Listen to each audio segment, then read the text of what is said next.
bari kurabira mu kitongore kitari cya government ekiri kubarwanira ecya NUDIP. Abarema nibagira ngo obugabe bwabo bwose niburi batirirwa kandi eki nikibateganisa munonga. Omushomogu abarema nibenda hagire cyakorwa kureba ngo emiturire yabo n'abantu yaterera kandi nabo batunga obuhereza nk'abandi bantu. Mwinzi nibatutwara nk'ikintu ebintu kandi nitwe y'abantu aho kuba umuntu yineho uburema tukitwara kugira ngo nawe no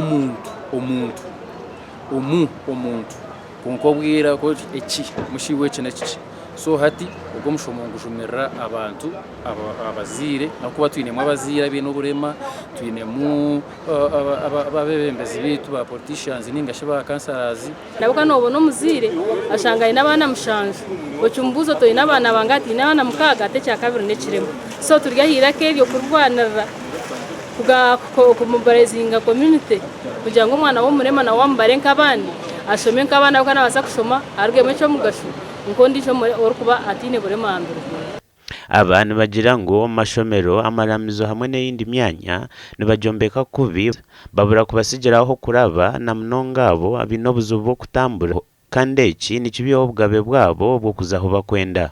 Nushanga umwana arikutayine yahirirwe yafunda kagari aho kukavugira taro shomero compound pathways nebyina byonka nebari so challenges twine accessibility cyo kiri kizo cyamani. Kansara rukuzwekera abantu abinoburema ahabwa Shema district nagira ngo ebeye bintu nkenkoni ebirahuri no bugari nibabuguza higuru kandi eki nikibateganisa munonga.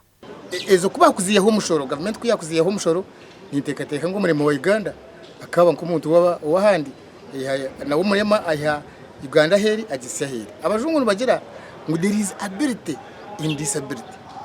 Ebiturukshaba ngo government ngo itkore no kutiyamba nkito abantu abatari kureba kandi abatine kikwera twera school fees sembusya ekatusyo misho itunka batakureba ekayite kabaho kagira ubuteka. Ubwo hata amashomero nka Bugonyi Central Primary School erihereze kukingwa habo butagira kamina Kagazi Primary School hamwe na Isheke Primary School nigo gahinguziwe kureberera abantu abino burema na munonga abana b'amashomero muri Shema district. Gashaka Michael atwakire.